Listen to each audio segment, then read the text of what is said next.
Hey everyone, it's April here. It is already the evening. It's about 6:35. Anyways, it's a little cool and chilly in many places of the US today, and I thought I'd pop in and check on some forum questions that I see what I can answer. Again, what a crazy snowstorm. So I think it just goes to show with flights delayed, towns having no snow plows, being prepared if you've already made travel plans, getting to the airport early. The earlier flights of the day often don't get canceled, or you'll still be able to get out that day.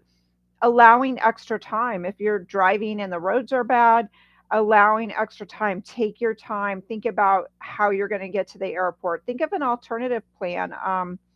Does are your airline tickets cancelable? Do you still want to go? All of those things come into play. So, and a really quick couple of housekeeping things. I am going to be part of it.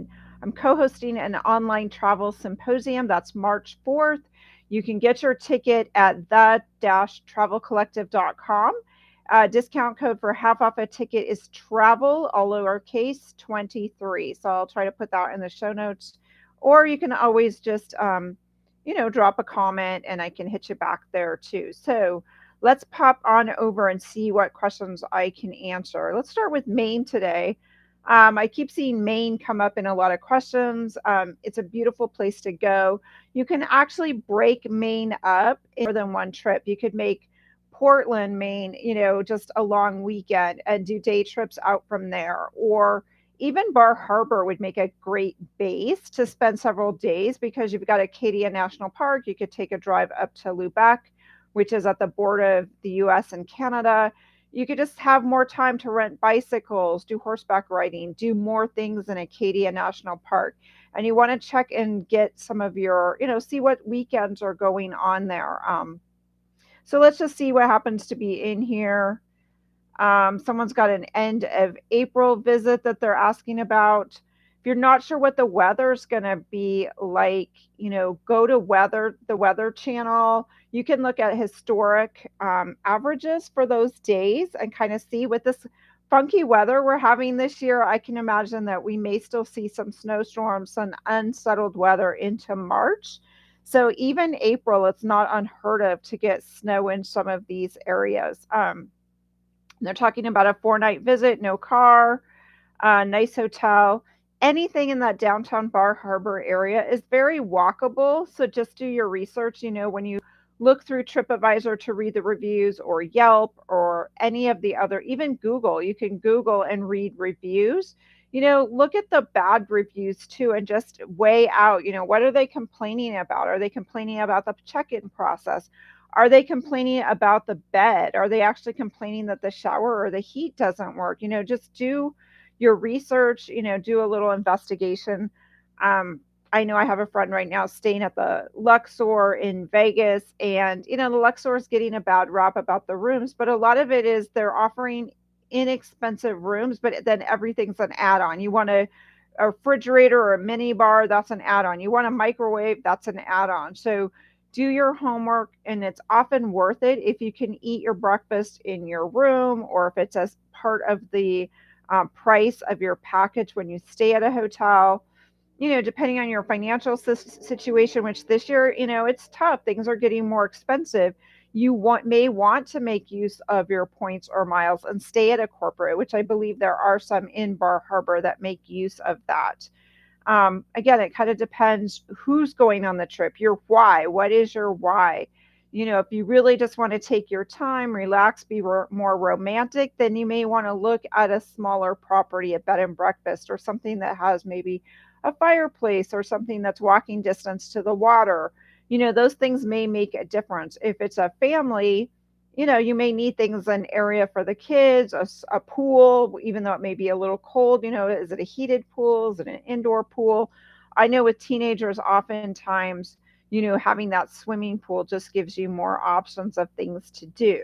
So those are just some tips on that. Help planning up to the Maine coast. I don't know if I clicked on this one yesterday. The Maine coast is vast. There's a lot of little fingers of land that can take you a few hours to actually drive down the fingers of land to get to the end. Yes, I've seen this one posted before. There's a lot of great places along the main coastline. The Rockland area is wonderful. There's a lot of museums in Rockland. There's um, the Breakwater Lighthouse, where you walk over the break wall. Essentially, it's these big boulders with these gaps in it, and it's that's a great way to spend it can take an hour just to walk out to the end of of that break wall to get to the lighthouse. Ideas for a week in Maine for women friends. I love this. I lead a lot of tours for women, so I can always be hired to do your driving so that you can enjoy your trip. So there's an option there, ladies, if you're watching this. Um, Flights from the West Coast to Bangor, yes, or you could actually fly into Portland and then drive up the coast from Portland. If you're at Bangor, you're starting at the most northern point and then you have to circle back. Whereas Portland's kind of in the middle, same concept, but maybe you want to start at the southern end. Maybe you look at Manchester, New Hampshire as your fly into point and then fly out of Bangor. Of course, that may affect your car rental situation because you will have to go with like Hertz or Enterprise. You won't be able to use Turo, which is like the Airbnb of car rentals, which I'm really enjoying using Turo. Pick up a rental car. I always like to split up the main coast so to make the most use of my time. And I think it depends what time of year. They want to go in August. So you still have a lot of hours of daylight, which may make a difference. But, it's sometimes nice to get a feel for two different parts of the main coast. Down in the southern part of the main coast, the beaches there can be often flat and sandy, and you can walk on them. I'm just thinking like of York and Wells, Maine. There's a lot of hotels along a long stretch of beach where you have a lot of places to stay.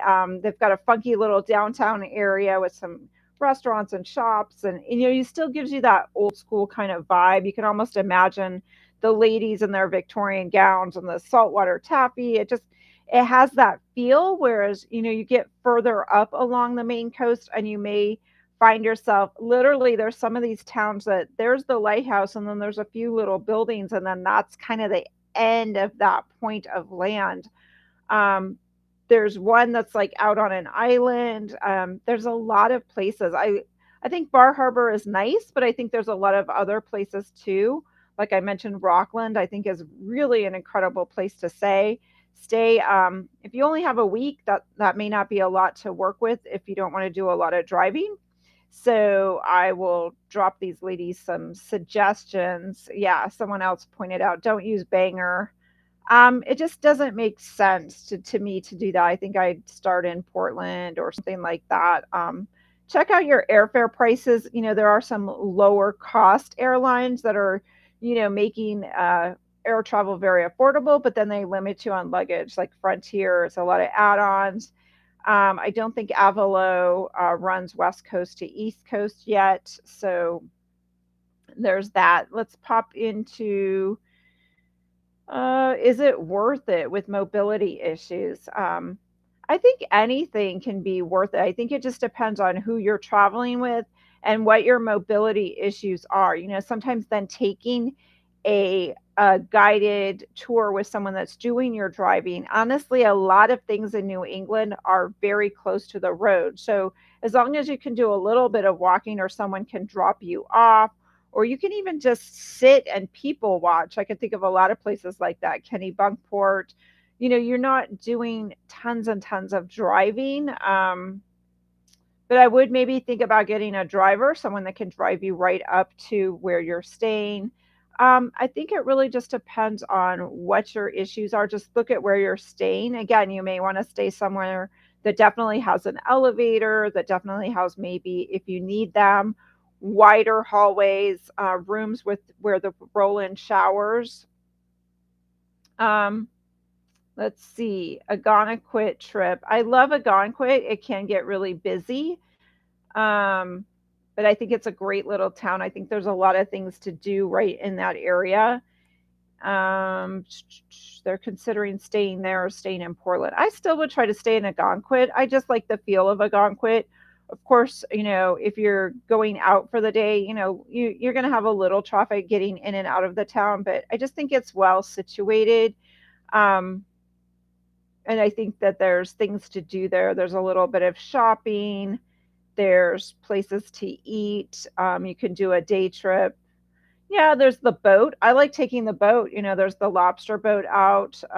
There's a boat that goes out past the lighthouses. You can, pretty much it's an easy drive just taking Highway 1 and going, a lot of, stopping as you feel like it, stopping at the little shops and antique stores. Someone's talking about getting bored, but there is a lot of walking to do there in Algonquin. I've not actually, it's been a while since I've actually stayed in Portland. When I drove through there last, it just seemed a bit more spread out and definitely more urban. So I just like the feel of Algonquin, a Kennebunkport.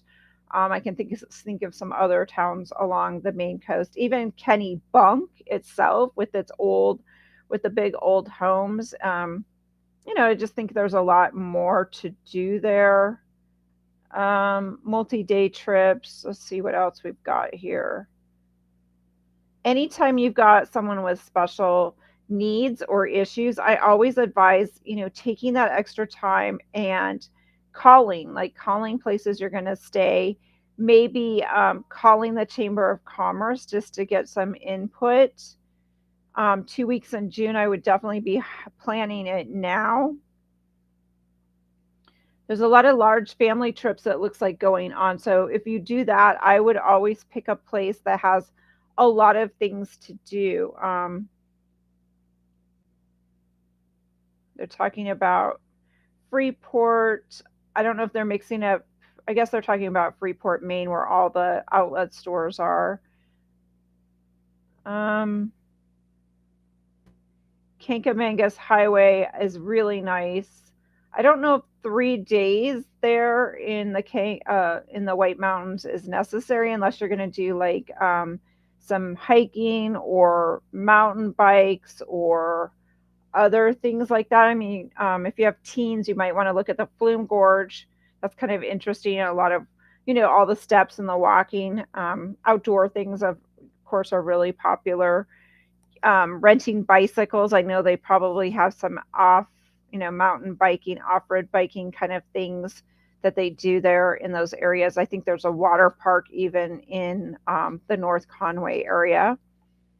So, I like that area. I think there's a lot to do there. It does get, like any place, it can get crowded. You might check the lakes. There's a lot to do around the lakes area.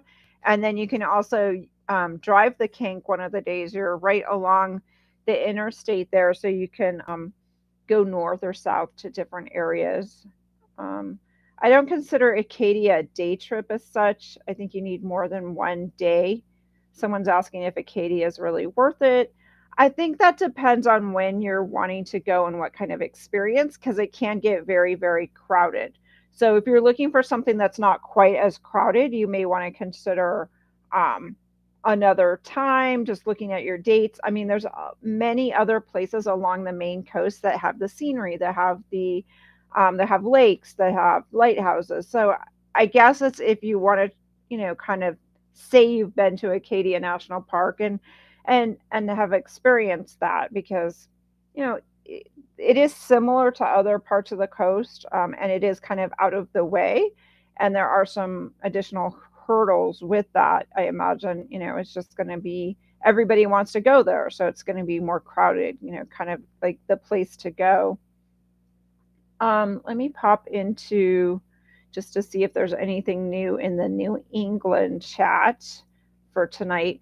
I always suggest to getting an actual paper map, because sometimes when you're just on like your like Google Maps on the cell phone or even on your desktop, you can't always see all the possibilities of things to do. And honestly, new attractions open up, places to sample things, festivals and fairs. You might look and see if there's things going on, like a summer festival if you're going in the summertime. But like this Vermont map is free. You can have it sent to you. But what I love is like on one side, look at all the different attractions it's got right on the map. So that in itself can give you a lot of additional suggestions of things that you may not have thought about to do. I know I'm talking to someone right now that's, they're going to take a cooking class, they're renting e-bikes, which that's an option too. If you feel like bicycling, the e-bikes, that really gets you a lot further. But look and see where the e-bikes go and what kind of options you have for that. Portland may have an e-bike area somewhere to e-bike, or just walking trails. Sometimes there's trolleys that can take you around busy parks. Let's see, 10-day trip. I think there's a lot of interest.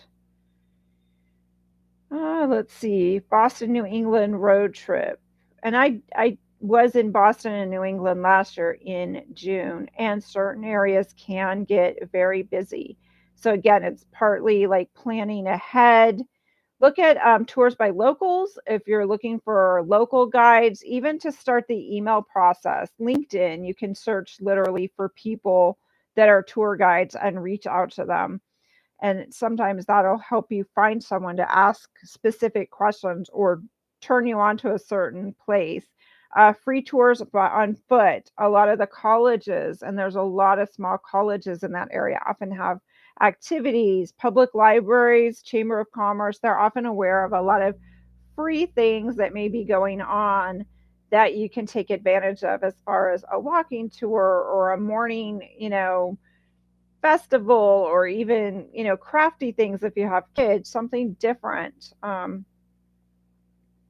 This person, yeah, May can be busy depending on graduations, but also May can be a good time because you're going to miss the bulk of the family travels, as far as June. And, the weather may still be a bit cooler. I was there in June last year and I did take a sweater, but, it's just kind of the nature of it. But on weekends, it was kind of, it got kind of busy. There was a little bit of bumper to bumper traffic along the main coast, Gonquid, as I mentioned, where they had a Saturday thing going on and there was no place to park. Same with Portland, no place to park. So I couldn't check out the restaurants and wander that area that's known for all the, the restaurants and shops that have gone into that refurbished warehouse district area.